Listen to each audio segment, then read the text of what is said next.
Okay, so I think that's everyone in our webinar. Welcome everybody to our webinar by the AIM group. This will be about you and your children's mental health with a focus on challenging behaviour. My name's Hamish Chaston. I'm the digital marketing apprentice at the AIM group. And I'm also joined with one of our sales team. Chris, would you like to introduce yourself? Hi guys, yeah, my name's Chris Greenfield and I'm the team leader of the VRQ team. And just to give you a little bit of information on the webinar, so as this is a webinar, all of you guys are muted at the moment. If you have any questions, if you'd like to pop them into the Q&A box, and then towards the end of the webinar, we'll go through them all and try and answer them as best as we can. But I think right now we're going to get started. So if I go on to the first slide, and Chris will start us off. Perfect. Cheers, Hamish.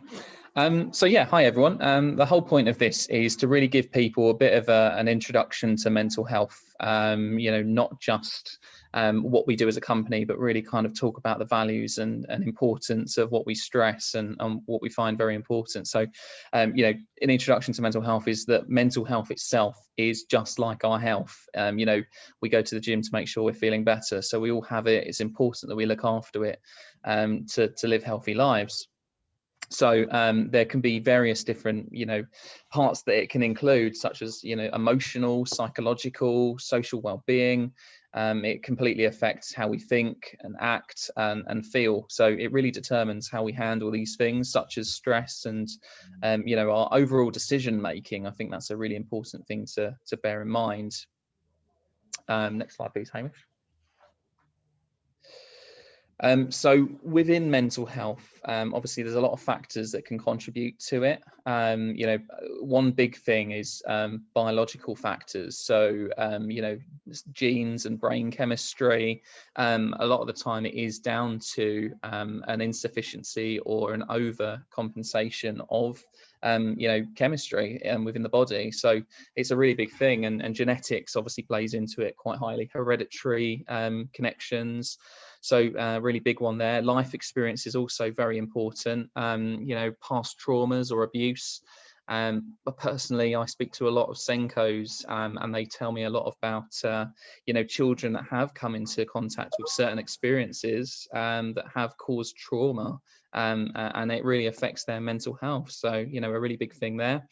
And family history. So what it's more likely to be finding is that if a person who brings up a child has had a history of mental health, that can then rub off on the child, but vice versa. It doesn't even have to be children. It could be that an elderly relative has had mental health, and that could then rub off on their adult, sibling and such. So, all these different areas.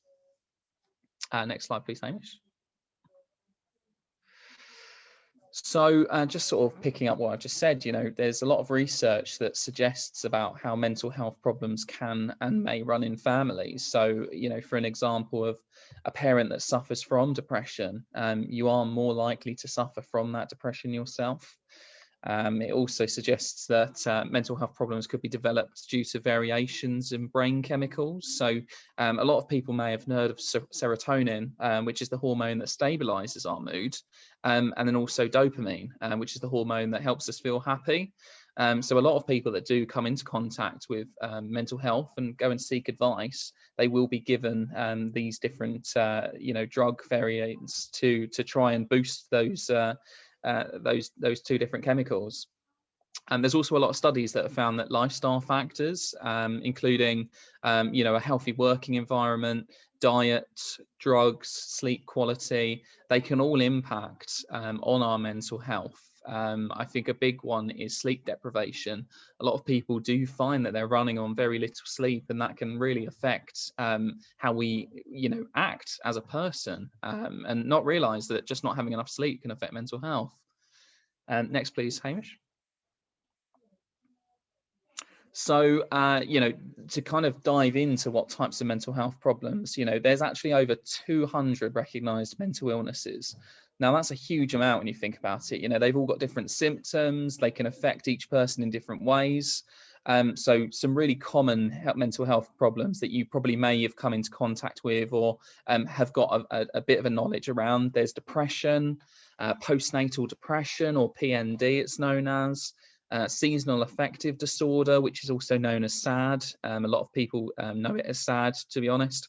Anxiety, post-traumatic stress disorder, phobias, eating problems, schizophrenia, paranoia, obsessive compulsive disorder, which again people will know more commonly as OCD, borderline personality disorder, or bipolar disorder.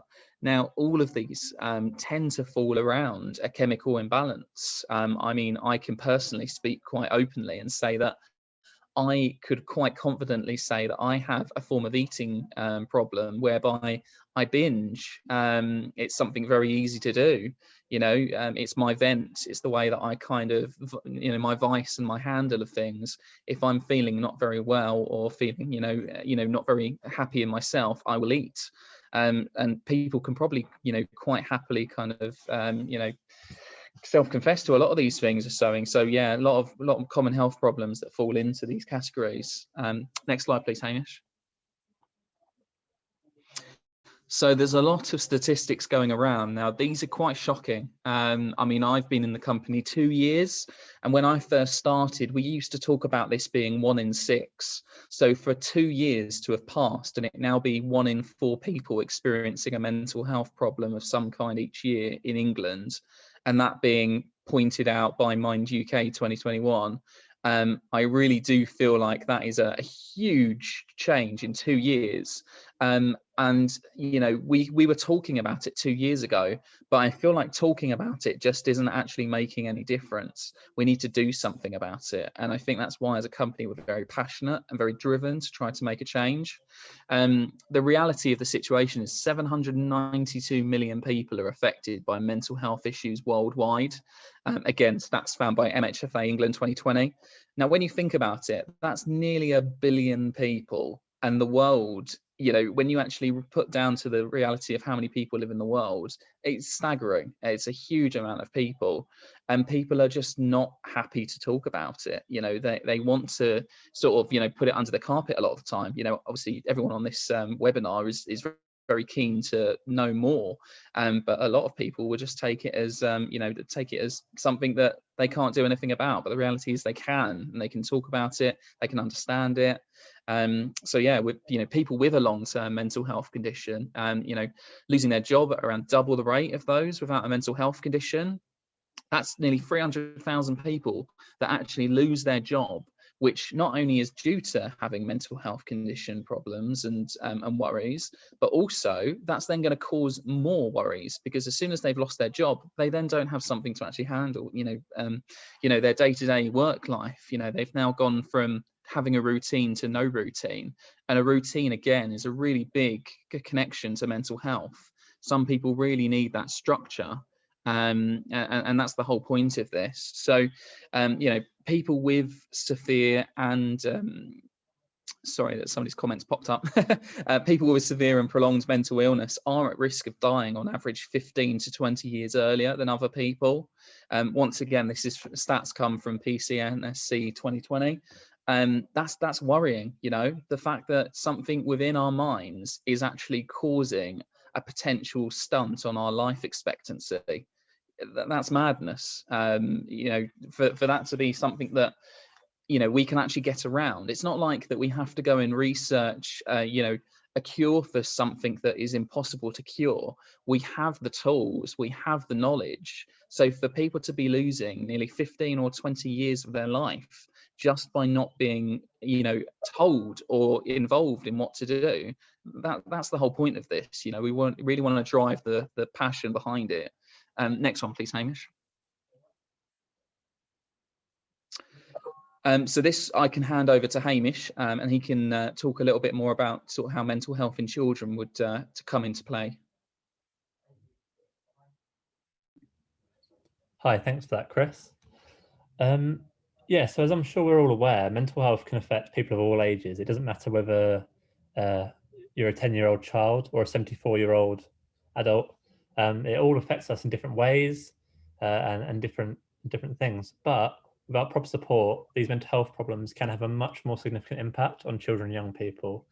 And it gets to the point where it can even shape their future outcomes and behaviours if they haven't got that support and they're left alone. So we collected some of the data from the Pharmaceutical Services Negotiating Committee to showcase just how significant and regular these mental health problems are among children and young people. So the first statistic highlights just how much of an impact mental health has on young people.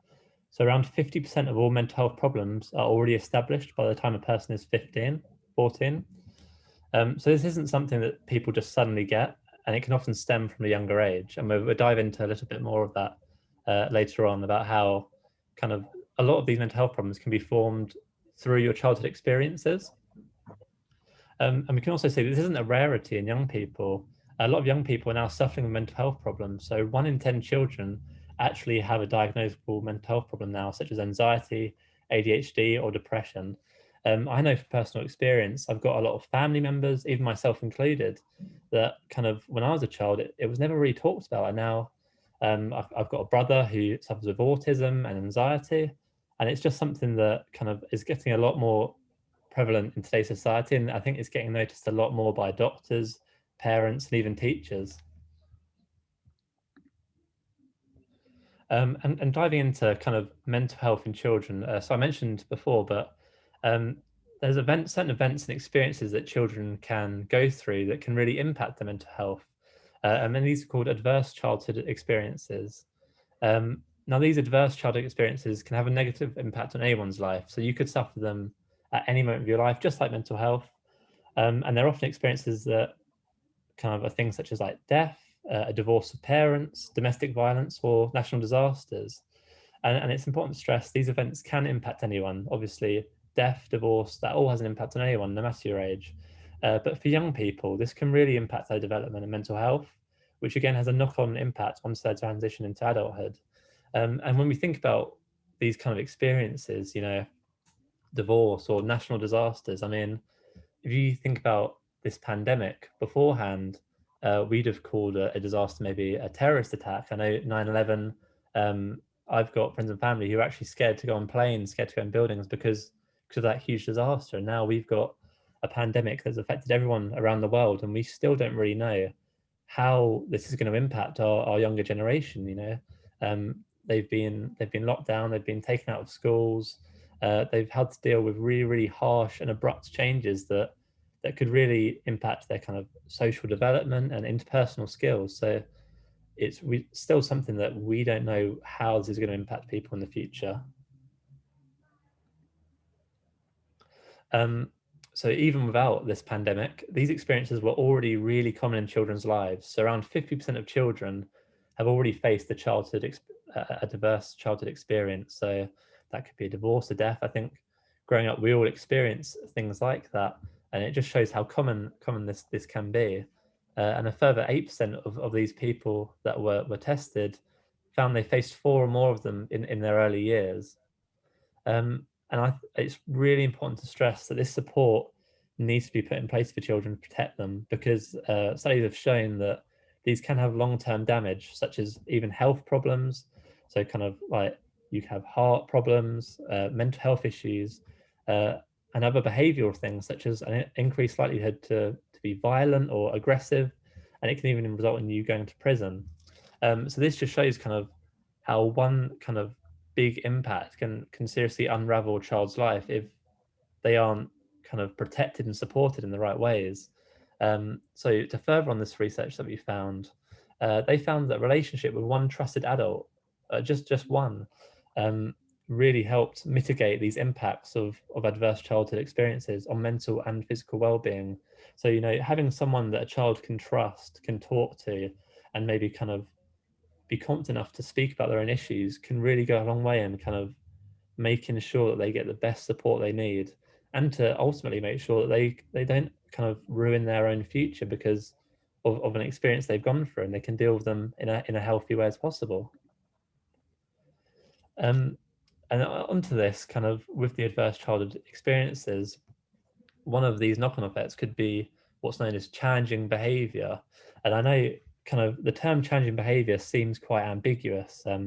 You mean, because when I first heard about it, I kind of thought, maybe it's someone kind of playing up or being like quote unquote naughty, but it really is more defined than that. And I think there's a lot of people that may suffer from challenging behavior where these kind of reasons and things aren't actually seen. So the actual definition of changing behavior is if it puts them or those around them at risk, or it leads to a poorer quality of life. And an example of kind of these changing behaviors are things such as aggression, destructiveness, disruptiveness, and even self-harm being a more extreme version.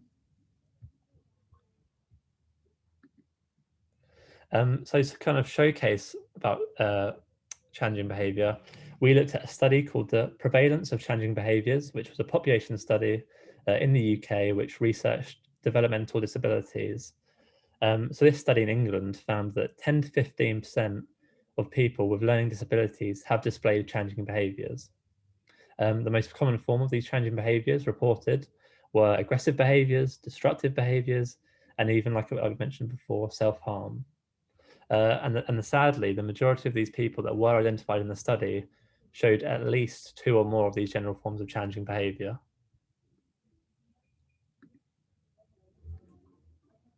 Now, out of this kind of population study, 2/3 of those people who were identified with challenging behavior were adolescents and young people. So this again highlights how crucial the early years are in people kind of getting these mental illnesses and these behavior types. And I think it shows that we need to be supporting young people and children at an earlier age, just to ensure that in the future they aren't kind of having these experiences that can ultimately have a really detrimental effect on their life. So people who showed more demanding changing behaviors were more likely to need greater levels of assistance. So that's assistance in eating, dressing, washing, being in content, and more restrictive, expressive, and receptive communication. So even their communication skills kind of lacked because of this behavior types that weren't necessarily their fault. So we'll get on to how our course could help, but first of all, we wanted to kind of give you guys some ways that can support these changing behaviors, and ultimately, this is more in young people who may be bringing up these changing behaviors. So one of the best ways is just to try and understand where the person is coming from. So try and understand why this young person could be behaving in a certain way. Obviously, with this pandemic, there may be people that are anxious or in pain because they've lost a loved one. So it's not necessarily that this person is playing up and acting naughty. It could be that they've got kind of a root cause to why they're behaving in that way. It's also important that as time goes on to recognize the early warning signs. This can help prevent kind of the worst outbursts and ultimately kind of find a way for you and the person that you're supporting to not control the behavior, but to try and really find a way that can support them in dealing with it in the best way possible. And one of these ways was by finding distractions. I know that again sounds very ambiguous, but just finding simple distractions can help focus people's energies elsewhere and prevent them from displaying changing behavior. And that could be as simple as just kind of talking to them, listening to what they need to say, and then they're lost in the moment. They're using all their energy to talk to you about their issues rather than using it in a way to kind of present these changing behaviors. And especially in today's pandemic, where there's been so many changes and deaths and abrupt kind of decision making, it's important to remember your child or students might be behaving in a changing way simply to get your attention. It might be even as simple as a cry for help. A lot of people, and like personally, I know a lot of people that have had these changing behaviors, so kind of self-harm, anxiety, aggressiveness. A lot of the time, I personally found that they weren't doing it in a malicious way. They were actually doing it because they just wanted someone to talk to. They just wanted attention because they didn't want to feel so alone anymore. So it's really important that we try and understand and try and find ways to kind of support these people that ultimately might be actually displaying their behaviors in a way to actually kind of get some help.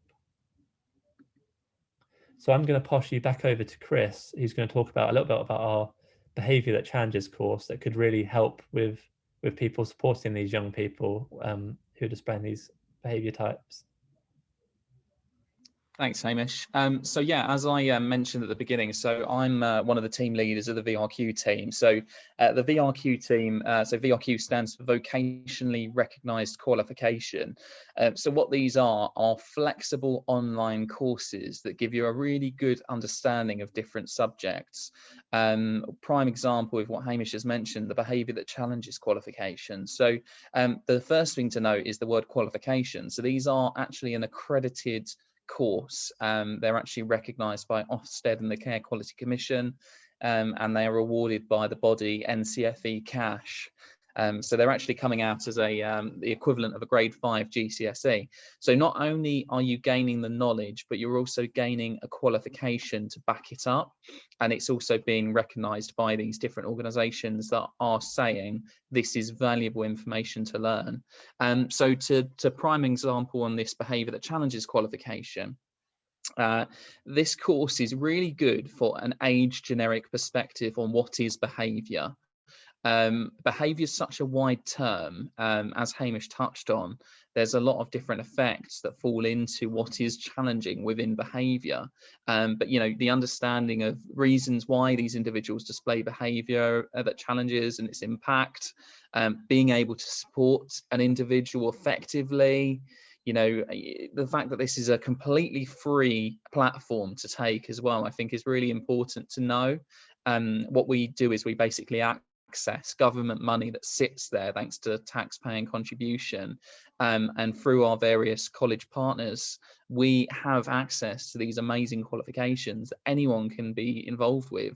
I mean, one of my jobs is to call out to Senkos and head teachers of schools all up and down the country, and what we do is we implement this idea that these courses can be done on a singular level. People can choose to do them on their own basis, or the school can put them out as a mass. And it means that that individual is then going to better understand these different topics. You know, that the units that the Behaviour that Challenges covers is what is behaviour that challenges. I think that's the biggest thing. You know, if you don't know what it is, how can you help it? How to support positivity, that's again really important. Encouragement and positive reinforcement is absolutely crucial within children and adults, especially if those adults may fall into a learning difficulty category. The importance of effective communication and the management of that behaviour that challenges. Again, communication is a massive one. You know, it starts with talking at the end of the day. I've just seen a question. What we'll do, Roman, is we'll get to the questions shortly and answer all of what you're putting in. So the role of reflection and support for those involved in those instances of behaviour that challenges. Now that's important. Reflection, as everyone will know, or maybe they don't know, is about looking back over what just happened, trying to understand why it happened, how it can be, you know, stopped from happening next time, and then being able to provide that support for those people who were involved in that incident. I think is really important. So yeah, the Behaviour that Challenges course is great for if you want to really understand as to why somebody's behaviour is challenging. So that's a really great one. A couple of other courses we've got available, if you can go to the next slide, Kay. Oh, I've already jumped through this, so I'll tell you it. So this is basically you know, a completely free platform, as mentioned. So because of the government money, it's online based. The colleges provide an online system, which is just going through a very basic internet connection. So you really don't actually need to have any kind of fancy apps or anything like that. It really is just going on the internet. You'll log in using your username and password, and you can start doing the course. And the great thing is it's completely flexible. So you can do it in your own time, which means that there's no kind of set limit of time that you have to do it. The good thing is you get 6 weeks to complete the qualification. The point of that being is there is a tutor who is a professional in their field. And what they'll do is they'll mark the work at the very end once you've completed all the information. And the point of that is not only will they allow you to always pass the qualification, so there's no kind of, you know, no loss to it. But I think the most important part of this is that they will teach you where you went wrong.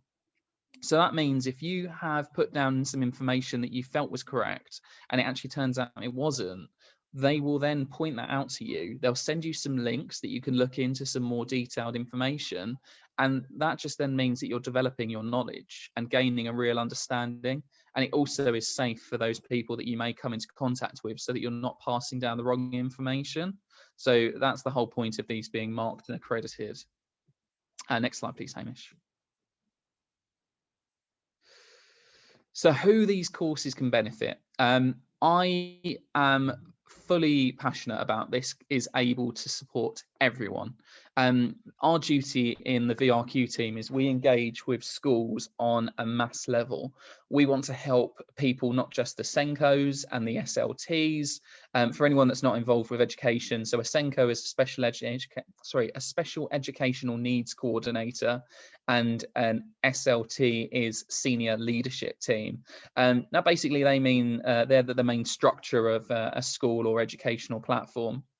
Now, what we want to do is we want to be able to support everyone within a school. So that means it could be midday supervisors, it could be your learning support, it could even be somebody who volunteers for a couple of hours to help with the crossing.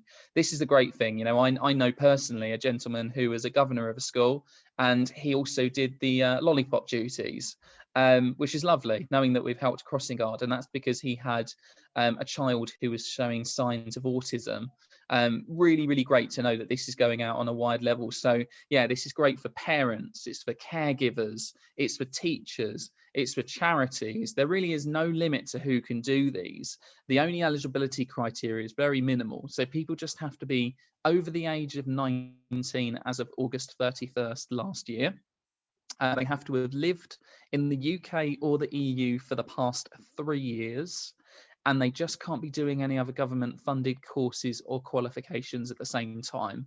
So when we say this is from, pillar to post, absolutely everyone, you could have a PhD or you could have no education. The whole point of this is it's giving everyone a fair and equal opportunity to understand very important subjects. Thanks, Hamish. Next slide. So some of the other courses that we've got to touch on. So children and young people's, there should be a little mental health bit there, but never mind. So children and young people's mental health. This is probably the most important course that we have available.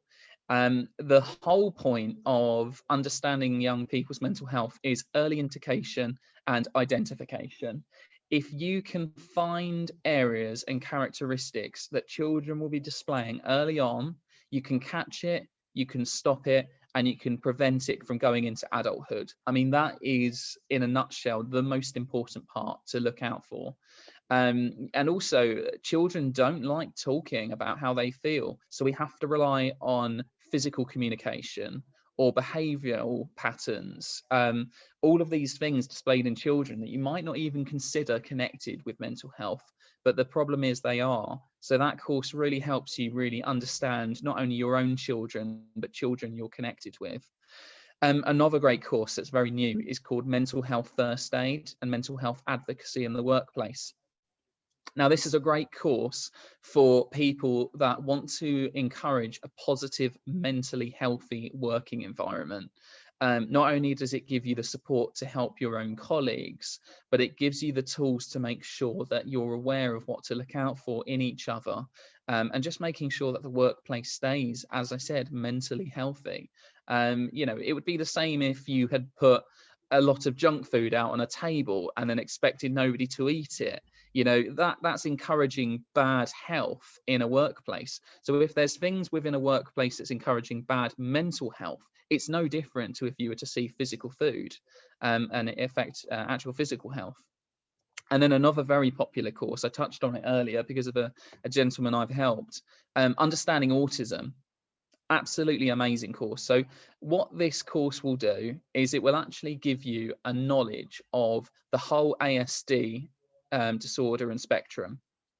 So the spectrum is very wide. There is literally high functioning, low functioning. There's variations all around autism, and believe it or not, we are all in our own way somewhere on that spectrum.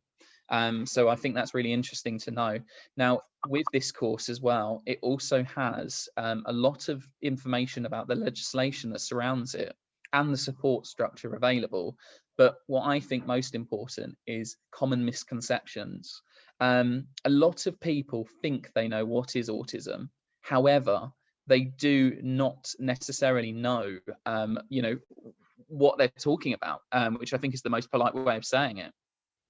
People may just throw the card, oh, they're autistic.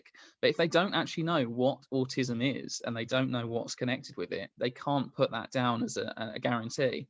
And I think a real importance of this course and why it is so good for people to access is CAMs are drastically understaffed to ensure that full diagnosis can be put forward, any faster than 2 to 3 years of a wait list. That's a long time for people to realize that there may be some connection of autism within somebody they know or their children. For them to wait and then be told, I mean, I can personally testify to this. I have a friend who has a 10-year-old girl, and she has not had her, she's not had her diagnosis yet, but it's very clear that she is, her daughter has a low functioning version of autism. And I told her, look at this course, please. I don't want to kind of put you on anything if you don't want to do it, but this course will help. And she couldn't have spoken more highly about it. And I think that's important. This isn't just something to get people to do. It's something that's going to make a change. So yeah, I think these courses are just, some of the ones that I've mentioned are great, but we actually have about 60 courses available, variations of different areas, but the main thing is we want to talk about well-being and mental health right now. Next slide, please, Hamish. So what I'm going to do now, we're very lucky. So we've wanted to kind of give you some example of how these courses have actually affected somebody personally. So a very nice gentleman called James Edriskal, who's done a number of our courses, has agreed to jump onto this webinar.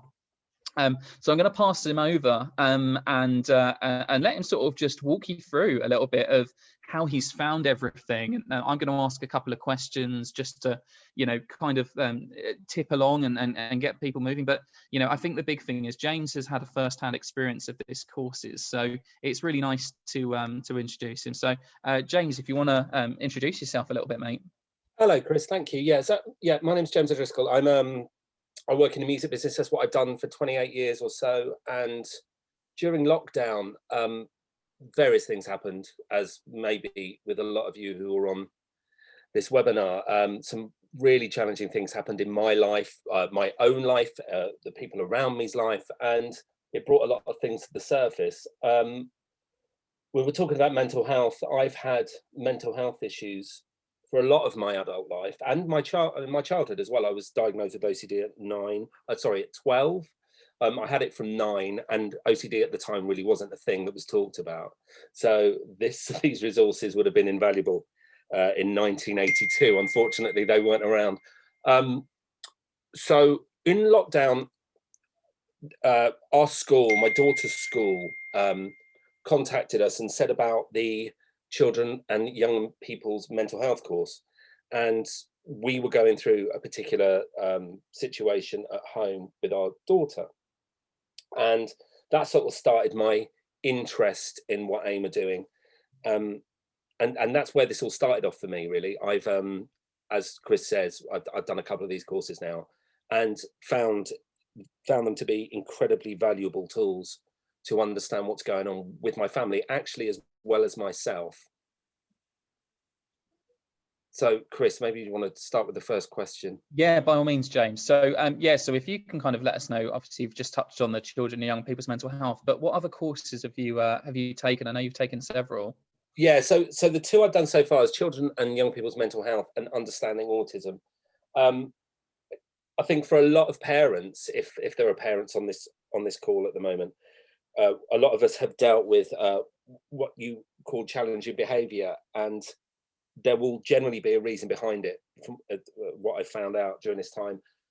One other thing to talk about here for me, you talked, Chris, about the CAMS weight. We have fought with CAMS, and not against them, but to try and get a diagnosis for our child for about 18 months, and it is really tough at the moment. And I've spent a lot of time speaking to CAMs, most weekends, most evenings, before we got a diagnosis, and they're really, really struggling. And I think if this resource was open to all parents, or if they knew about it, it would help us all out a lot. I've had some really, really dark days as a parent, not really understanding what's going on with my child. And as soon as you get a diagnosis, it really helps out. But there's so many unanswered questions. It's very hard to find the answers to these questions. And I found in the 12 weeks I've been doing both these courses, a lot of answers have come from the pages of these books, and it's been really eye-opening. On a personal level as well, I have a huge vested interest in mental health, and although I've worked, as I said, in the music business for a very long time, I have always had a long-term objective to bring an understanding of mental health into my business practice, and this has been really useful to understand a much wider scope. And I've been able to speak to people on a different level after doing these courses. So yeah, so far I've done children and young people's mental health and understanding autism, but I'd love to do mental health awareness and mental health care worker as well at some point. Absolutely. Well, we can certainly get you on. Don't worry, we'll get you on a Thank few you. more. So what kind of made you want to take the courses with us? Yeah, as I said, so my daughter's school told us about the children and young people's mental health course, and it was just at the time, I'm just trying to think when it was, we'd had a diagnosis.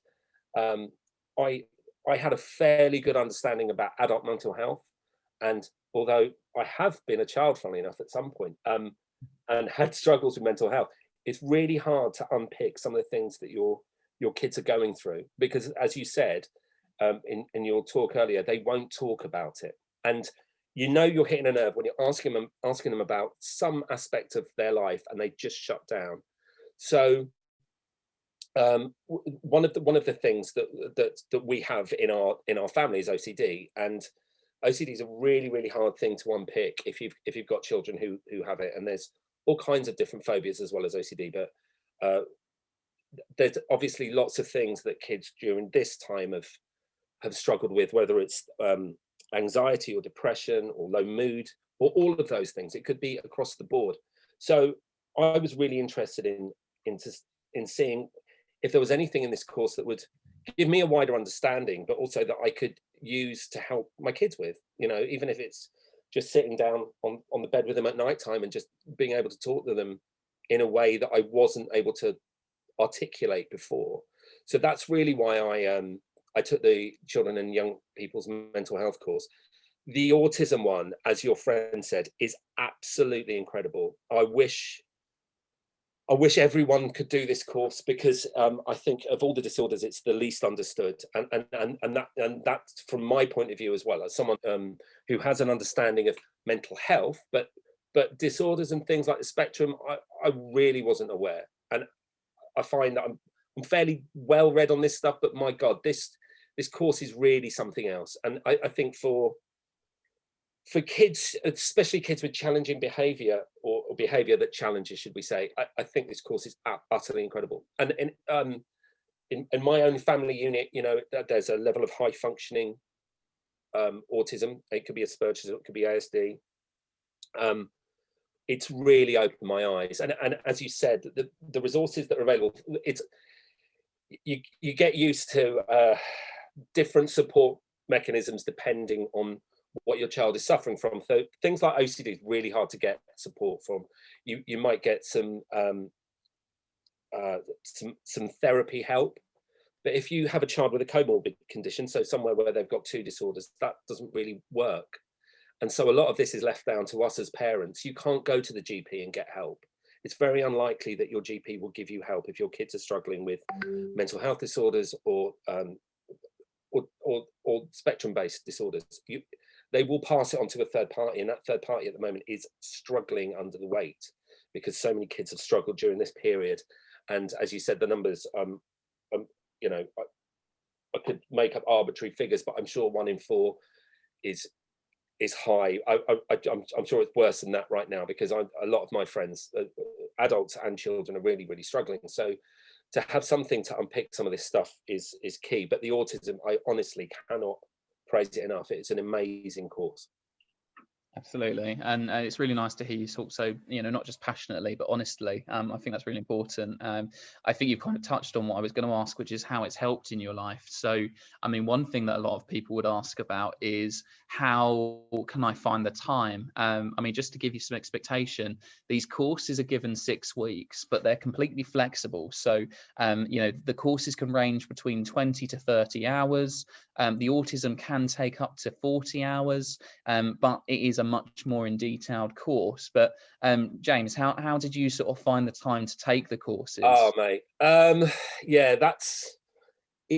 I think you've got to have a passion for it. I'd say I have to say I don't think it's an easy walk. I think you have to immerse yourself into it. You have to take it seriously. You have to, if you're not used to doing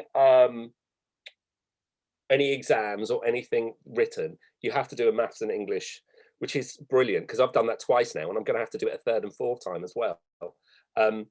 I'd say that's really useful to get you into the mindset of actually answering questions, because you have to respect the work, and it's not really a situation where you can bosh it out. You've really got to immerse yourself in it and spend a bit of time reading. I'd say the hours that you say are about bang on, between 20 and 30 hours. I'd say the children and young people's mental health is probably 20 hours, and the autism one I found personally harder. I found it harder because it was really close to home.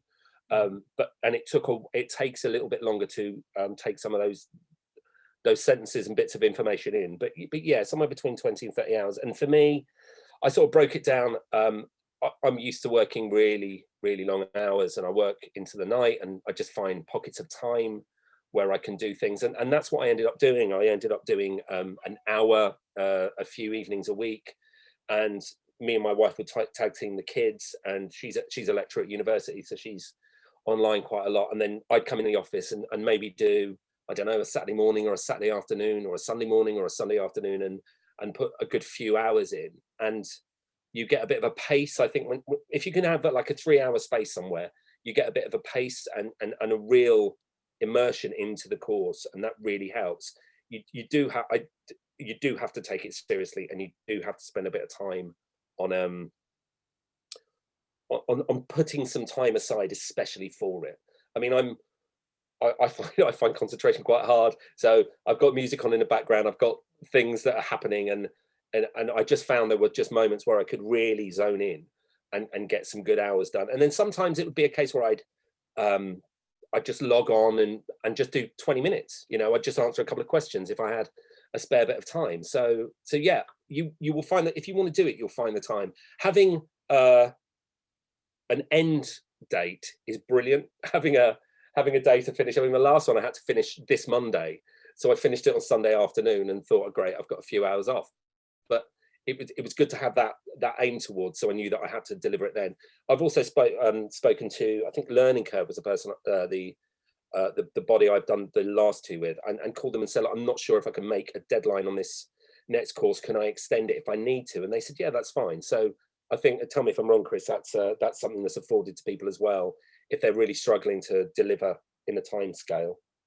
Yeah, absolutely. At the end of the day, as you mentioned, you do need to commit time to it. However, we're very aware that if people are finding it tough to juggle their day-to-day business and life, the 6 weeks that you're given can potentially be extended if a valid reason is provided. At the end of the day, the colleges want you to learn this, and they want you to pass and qualify with the qualification at the end of it. So they're always going to be there to help. It's people that maybe kind of take a little bit of a lesser view on these courses and sign up, don't really do any work. They're the ones that the college do get frustrated with. So just to give people some awareness, if anyone does sign up for a course and was then not to complete it or simply not start it, it's then on the college's power to try to claim back the cost of enrolment, which can be upwards to £150. So again, it's almost a screening point to say, we want these courses to help. If you don't think they will, don't sign up. It's as simple as that. But then at the same time, if you do think they'll help and you can commit the time to, as James is saying, and as I can testify to by being in this company for 2 years, these courses help immensely. You know, I know Senkos that started off maybe a year or so ago, and I spoke to them as TAs. You know, going from a training, from very low end into a school to then actually become the coordinator of special educational needs, and the course itself actually helped do that. It's incredible, you know. So I think, James, you've kind of touched on why you would kind of implore people to do these courses, but you know, feel free to kind of just push on the fact that I mean, have you personally recommended it to some friends and family? Oh, everybody I've spoken to, just from a point of on a selfish level, from my point of view, as I said, I work in the music industry, and I've rarely, and I work with artists, so I work with musicians, and some very successful, some not so successful. All of them have struggled in lockdown. Everybody has struggled in lockdown, and there's very few outlets for people. You know, as I said, I've been fortunate enough to reach out to Healthy Minds if people know who they are. I've done courses with Silver Cloud before when I had a bereavement in my family and really struggled with it. This is a kind of a different resource because, as you said, you have to put your own time in. You're not relying on a therapist or anyone else. And I don't think this is this takes the place of therapy. It just gives you an idea of what's going on. From my point of view, I've wanted to branch out from a work basis. I haven't got the time to go to university to learn about mental health, and I've thought long and hard about giving up my career in the music industry to go and do that and then come back, and it just wouldn't happen. So to be able to do this sort of in my own time and learn and have it paid for, which it seems bizarre, and I'm really grateful that happens, but to be able to do that's been incredible. It's been absolutely amazing. On a family level, I just wish everyone could do it. I honestly wish everyone, especially the two courses I've done, children, the Understanding Autism and the Children and Young People's Mental Health. They're just amazing resources, just to be able to, as I keep saying, to unpick some of the things that our kids are definitely going through right now. So yeah, it's just been brilliant. Fantastic. Well, we really appreciate you taking the time, James, and I'm really glad that these courses have made such an impact and a changing difference. And as you mentioned, you know, it's nice to kind of hear some actual proof in the pudding that they are making a genuine difference. So thanks so much for joining us, James. No, thank you for asking me. So what I think we're going to do now, guys, is I think we're going to go over to some questions. I can see the chat's been buzzing, and I can see the Q&A bars going forward. So I think it's just a case of scrolling. Hamish, I don't know if you've seen one before me. Hi, Chris. So yeah, I'll start off at the start. So I saw one. Ruman says, is there a certain period that these courses are available for? Sorry, the speaker's buzzed out. Say that again. Sorry, Hamish. Sorry about that. So we've got a question from Ruman. She asks, is there a certain period that these courses are available for?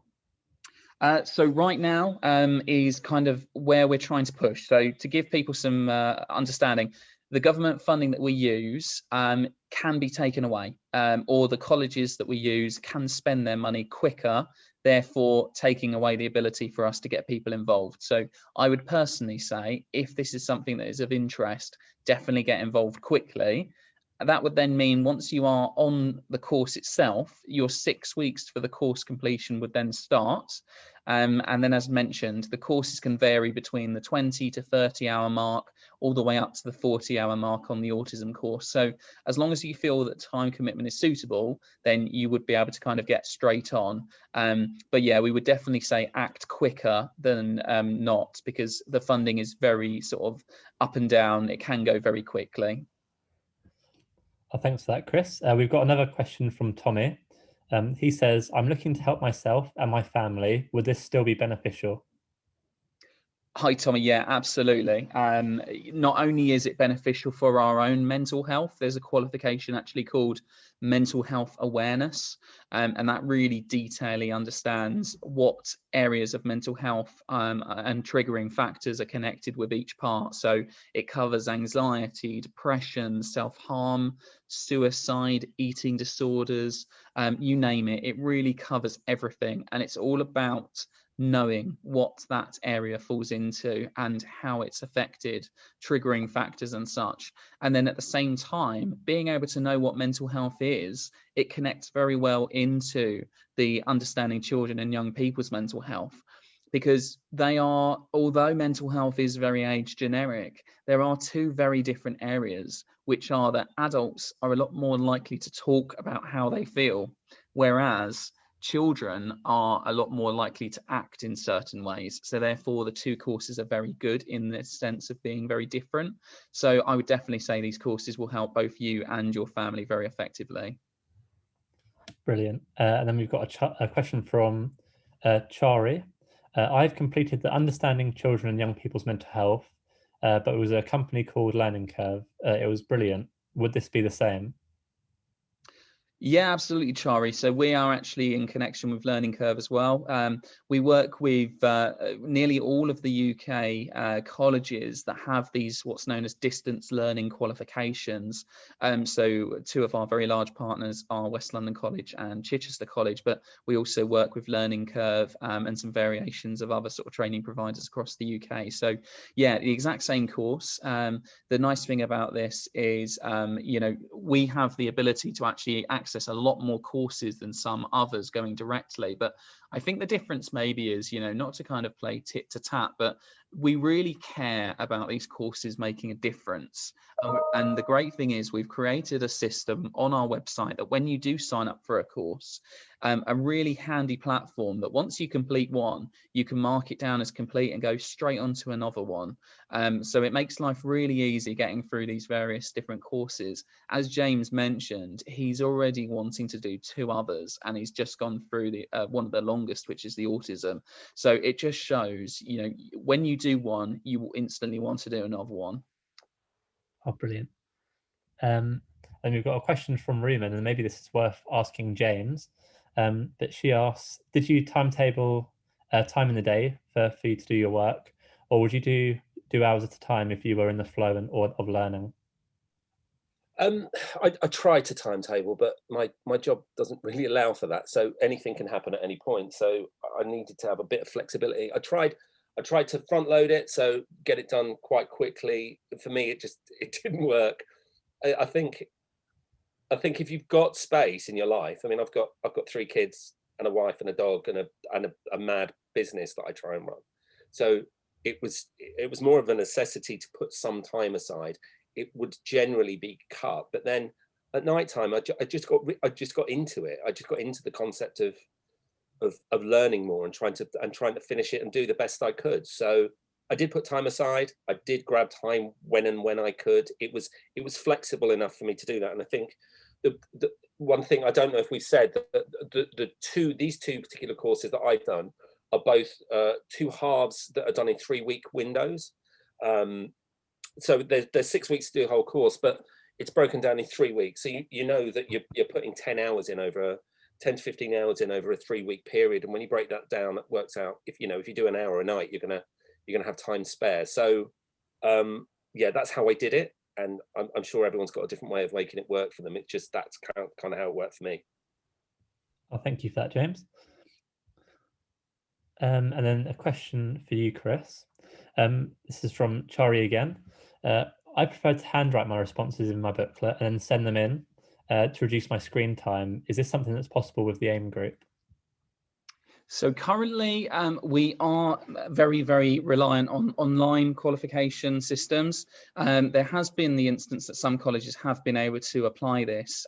So in various circumstances, some colleges will be able to provide some form of physical booklet. However, with the current, lockdown restrictions and such, it is difficult to get things posted, and it is difficult for people to be in the office to actually get the supplies.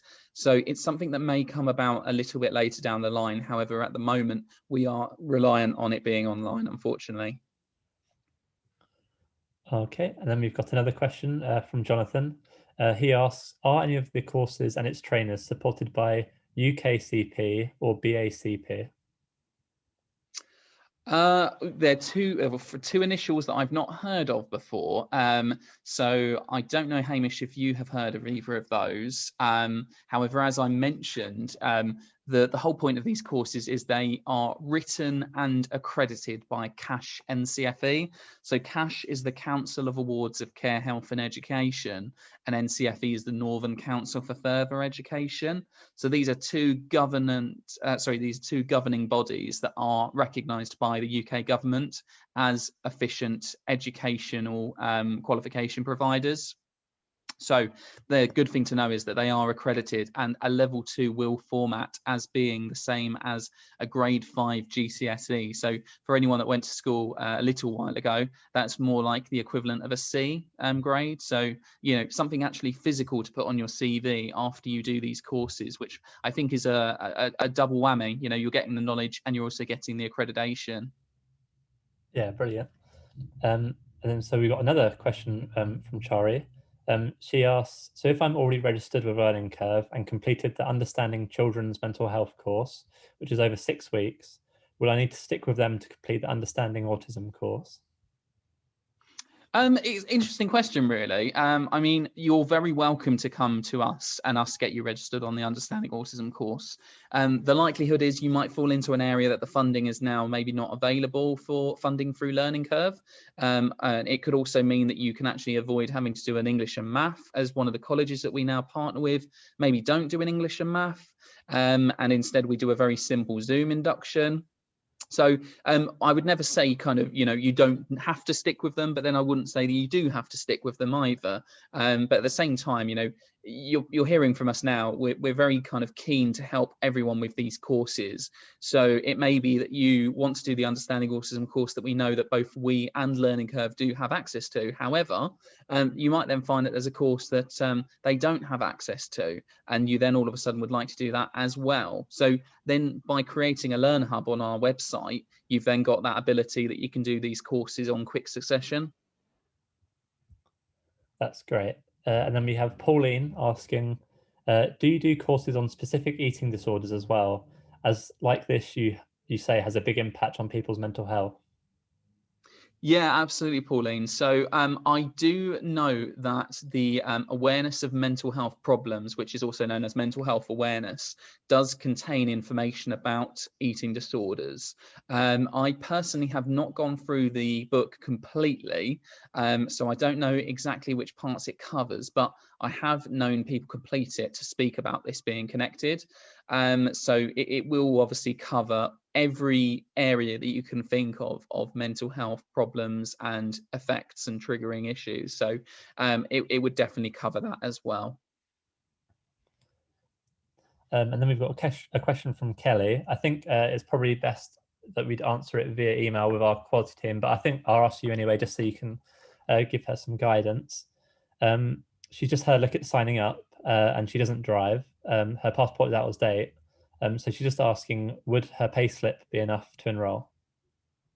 Yeah, no, it's something that we can mention on here. So what I would say to you, Kelly, is for any form of enrolment, they will need some form of personal identification. Now, that would normally fall around either a driving license or a passport, or if you had a provisional. Now, if you don't have any of those, there is the instance that you can use a birth certificate. Now, some colleges are a lot more kind of lenient at the moment because a lot of people haven't been able to go and get their passports or their driving license updated because of the pandemic. So a birth certificate is also something that you could use. However, a payslip wouldn't personally identify you as who you are. It would just simply have your name. What we would need to have is something that confirms you as that person. Okay, great. And then we have Agnes has asked, how many assignments do you have to do? I think that's part of the Challenging Behaviours course. So I would say with that, the assignments is variant on the course. So prime example, the mental health first aid qualification is a 3-week course in which you're expecting maybe 15 hours to take, of which there are only then 3 assessments, of which you're probably expecting around sort of 40 to 50 questions total. Whereas then if you go all the way to the larger end, which is the understanding autism, there are 2 workbooks. I believe around about 110, 120 questions roughly, which obviously are broken down over the sort of 3-week bracket of each workbook. So it really varies on the course that's being chosen. But the actual, to give you some understanding of what type of method of answer you'll be putting in, the workbooks themselves contain all the information that you need to have in order to better understand that subject. So what you simply would do is answer the question using the words that have already been given to you, but putting them in your own understanding and your own words. Now, they don't have to be, you know, pages and pages. They need to be maybe 6 or 7 strong lines to show that you've understood it. So again, we're not expecting you to write 10,000 word dissertations. We're not asking you to do a diploma at university. These are level 2 qualifications at the end of the day. So the answer format is the same as a GCSE, which, as I mentioned, is 6 or 7 lines. Okay, great. I think we've got one last question from Emma. She asks, can I choose the date when I start my course? Hi, Emma. Yeah, I would again say back to what I mentioned. It's all based on funding. I would love to just simply say, yes, you can choose whenever you want to.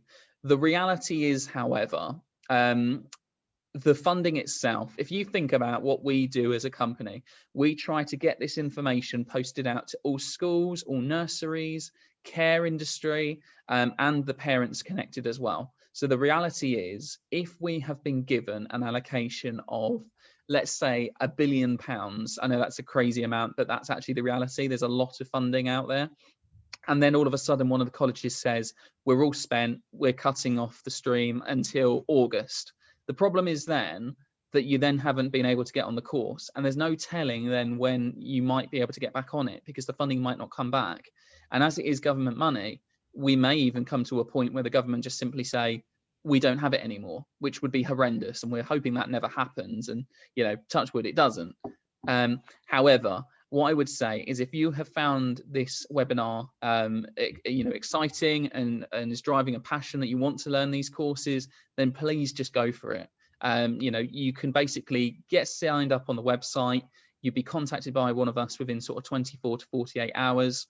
And then we would have you set up on an enrollment within the next couple of days to then be on course within sort of a week after. So, you know, there is a bit of pause in between the time of signing up and actually getting on the course and getting your logins. However, I wouldn't say wait a couple of weeks, because you just don't know what's going to happen. And we have meetings on this daily, finding out different changes of funding. So yeah, I would say go for it if you're wanting to do it. Thanks for that, Chris. And we've also had a point made by Jonathan. Obviously, with this webinar being about mental health and autism and OCD, he just said it seemed a pity that he couldn't see any of our faces. So I just thought kind of I'd answer that one. So we're kind of, because we're relatively new to these webinars, we've kind of tried our best to make sure that kind of everything goes well, runs smoothly. And as part of that, for the first 2, we've not had our camera on, just to make sure kind of bandwidth wise and connection wise, everyone can get the content and there's no problems. But I will say that we are kind of looking to do these webinars more regularly and on a more regular basis. And it's definitely something that I think we're going to start doing, is that putting these videos on, just so, like you say, that we have kind of that human connection. It doesn't feel that you guys are all looking at a screen. But I definitely say kind of on our social medias, just kind of keep tuned to what we're doing, because we're going to have a lot more webinars on these kind of interesting topics and modules and courses.